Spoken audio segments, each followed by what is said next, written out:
So we're going to have a conversation about textures. So I'm currently working in some watercolor medium, and you work with clay and whatever else you call the the materials Uh, you work with. yeah, Okay. yeah, Um, Cindy, watercolor mostly, yeah. and Jennifer, journals, and what else? Huh. Uh, I would say photography and journaling. So my question is, so it's next week in our class, we're going to be introducing texture, making texture with watercolor. So I just wanted to open up the conversation and hear any ideas you've had or any things that you've done to add texture. It could be with the same medium, it could be with multi-medium. Um, Ready, go. Well, Uh, actually, for me, I would say that what I'm wanting to do is actually collage my work. And so I'm finding ways to print them when they're on my phone, so that way I can combine physically with to add the texture of what my art is between my doodling and my photography and my writing, and add that tactile texture element of a collaged piece. And because I do feel like my work is a little bit lacking that um, extra something of texture or tactileness. Look, you can kind of take your journal into a whole nother space, right? You know, Yeah. Oh yeah, yeah. I do add, I'll have stickers, I'll add on to it when I can. And I actually have one journal that a friend gave to me, and he had ripped some of the pages at the beginning. So that way, like I would write, it would be like only seeing part of the story, and then you like flip it and like you get more of the story, and like that type of adding to the experience of experiencing it with it not just being a complete page. But yeah. Hmm, that's cool. I like it. Um, I have a bunch of ideas. One is I'm just going to reach behind myself. Well, it's hard, to add texture to watercolor unless you're super deliberate about it. So I just cut some little stamps um, that have, it's going to be hard to see. This one's just a little square, and this one's a little like little nubby thing. So I just use inks, and then, we'll put a pattern on top of what I'm painting, which is pretty fun. Let's Did see if you I make can. those stamps? Yeah, I just cut them with, stamping materials. So like this, the little white Mhm. squares, that's using that little square. So So different effect. what material is that stamp made from? It's called it's a block that you purchase like from Blick, and it actually is for making stamps, for cutting stamps. So, but you can also use like erasers, which are more durable, so they can, stand up to like dipping them in acrylic paint and things like that. Um, and another thing is brusho, which is like I think I was talking about this before. It's like little bits of pigment and then maybe some sort of salt, because when you sprinkle it on like wet watercolor or wet paper or something, it really travels around and makes some interesting effects. Yeah, So I those do effects remember fun. you mentioning that before. So for this recording, would you hold it up closer to the camera and Yes. we might need you to spell it. Yeah. Brusho. It comes in this little jar. Someone who told me about it recommended putting a thumbtack into the lid so you can shake it out, because it's really intense. So if you get too much of it, it just drowns everything. But if you can just get a couple of little grains to come out, it's a nice effect. Yeah, it's interesting. Does it make like little stars? Like It can, yeah. sparkles? I don't know, not sparkles is the wrong word, but Yeah, but really? just kind of, yeah, just some texture. I'll see if I have anything here in my, not sure what I have here.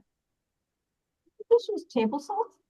Or does it have to be? Table salt works really well, yeah, or like that pickling salt where it's the big pieces. Mm. That makes some interesting textures as well. Yeah, that's very fun. And then I also like it's by Winsor and Newton, and it's called granulation medium. So you mix it in with your paint. So what I'm sure there's millions of ways you can do it, but I just, put water, a little bit of watercolor paint, and then a couple of drops of that. And then when you paint it out, the paint sort of clumps together and travels around and it looks really interesting. So it just kind of does stuff by itself, and you hope that it comes out well. Yeah. What kinds of things do you use, Anne, to make texture? Well, like I said, I collect stuff. Mm. So uh at garage sales, it's like, oh my goodness, because even spatulas and I did collect a bunch of stencils because I was thinking I could do some kind of a spray, like an underglaze over it or something. It tends to run, so it sort of wasn't what I was hoping for, but lots of different, sticks and rope and the onion, the bag that you get onions in. You can lay that on the clay and use a pony roller and pull it up and, put it in different. I mean, you could use, I had a friend that has textured wallpaper. So you can roll that into the clay or doilies. Mm. I was on a kick where you get those old round knitted, they're not knitted, crocheted, and you can put those in. And I mean, some stuff works a lot better than others, but the other thing about that's all pressing it into the clay, but there's also you can take liquid called slip, much thicker clay, and squirt it on from a, there's little jars with a tiny little tip. And if it's thick enough, it'll stand up on its own as it dries.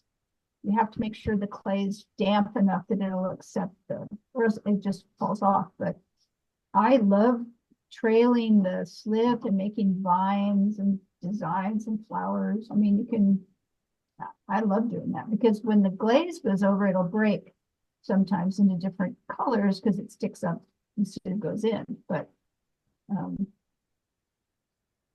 I could go on forever on texture on clay.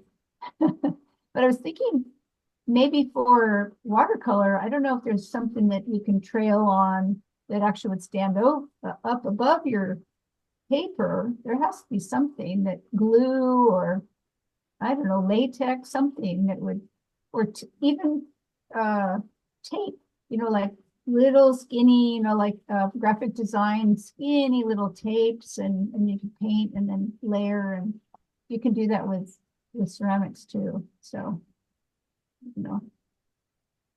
probably think of other stuff. You can use, there's one instructor that in Santa Cruz, her whole repertoire of tools are sticks. So she just, stabs little steps into her sculpture and, I mean, so I don't know, sticks, could you roll sticks on paper or sponges that you like, Cynthia, you had the little, you can use a wood burner to create like a pattern inside of on the flat edge of a sponge, and then Yeah, do that too. And then you come up with something entirely unique to yourself. I'm looking at absolutely. feathers. You could probably paint feathers and stick them down on the paper, and try to think what else. And there's, yeah, this thing called aquapasto, which is, I mean, it's just kind of some glue that you can add, either mix with the paint or put it on the top. And then, yeah, you can get like, it sounds like the paint version of, Of the yeah, slip. the ceramic thing where you're just Oh, adding some, a third dimension. yeah. Because probably removing the paint would also be another way of texturing it, where if you had a dry sponge, I guess you could take it back off. Yeah, yeah. Um, and there's, yeah, crayon resist Right. is interesting. Or like the masking fluid where you put it on, paint over it, let it dry, and then remove it. Does So you that can either peel off? go, Is that like a latex that peels off? yeah, Okay, exactly. yeah, I can do it in Exactly. pots too. Yeah, yeah.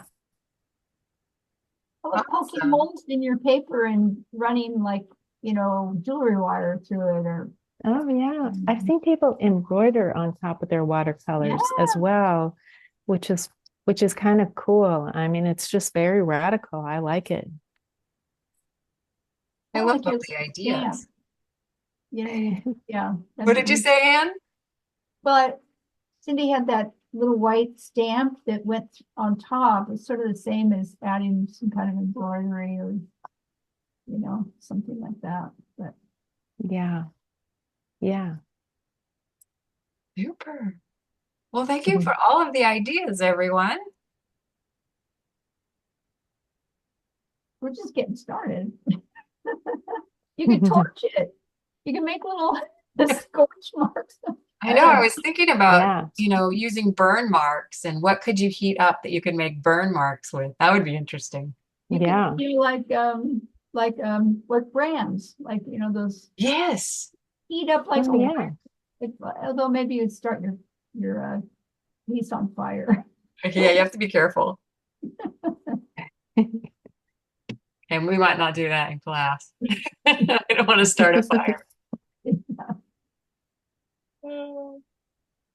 Actually, something I did was I scratched, I had 3 blank bookmarks and I scratched the names of banned books onto the page and then watercolored over them, and that kind of pooled into the names, and then I burned the edges of them. I even burned the wood frame that I put them in. Mm, And that was a piece that I did in college.